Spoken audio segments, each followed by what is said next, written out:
Hello, in this popology tutorial I'll be showing you how to fold the Sailboat design from my range of Origamic architecture pop-up cards available online. So once you have downloaded and cut your template, you should end up with something that looks like this.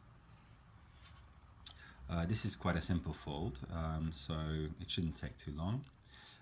What we need to do to begin our folding is just to establish, as always, our baseline crease by just gently gently holding down and pressing on our creases there on this perforation, and at the same time using our digits from the back to press forward our center section, like so.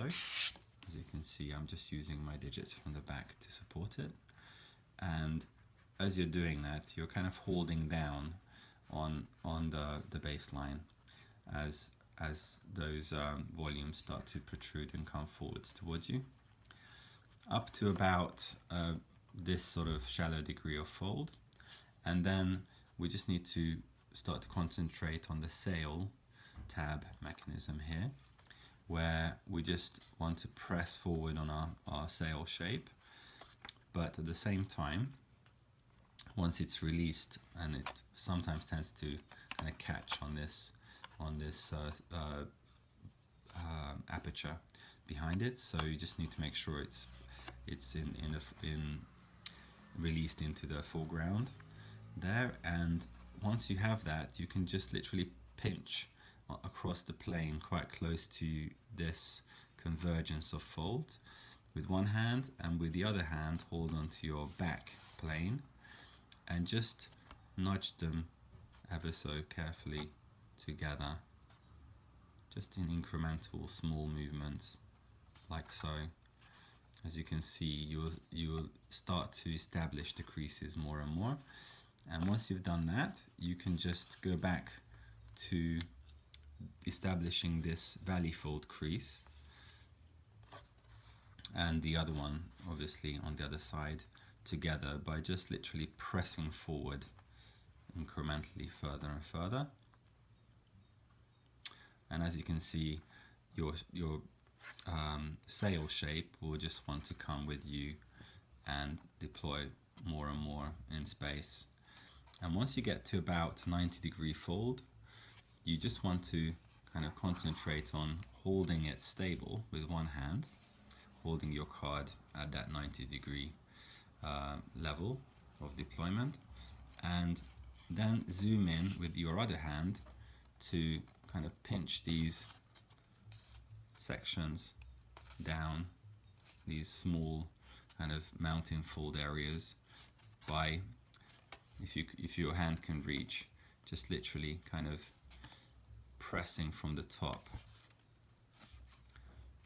and just keeping everything nice and consistent, so don't overfold in any area at once without catching up in all the other areas. So once you get to that stage, you can see that you really just need to make an adjustment here by pinching that convergence of folds there together from the back. Make sure you tap that down fully, and now you can collapse your piece with confidence, and then just tap down from the back of your card, like so. And you should end up with something that looks like this.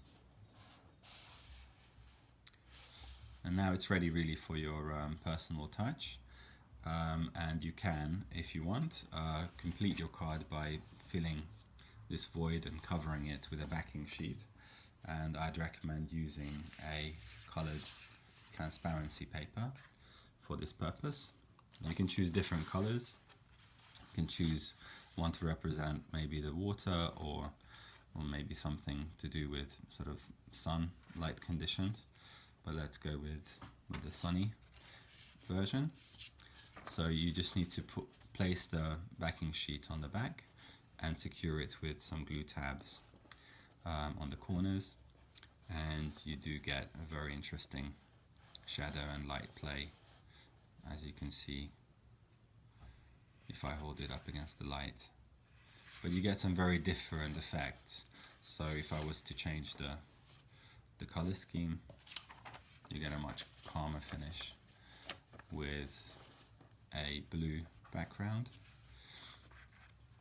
But it's really up to you to experiment and to find the most suitable transparency sheet that appeals to you. And yes, there you have it. Just go and play around with different effects, and also with light and shadow plays using maybe artificial light as well. So hope you enjoyed this project, and do check out all my other tutorials available online. Hope to see you again soon, and thanks for watching. Goodbye.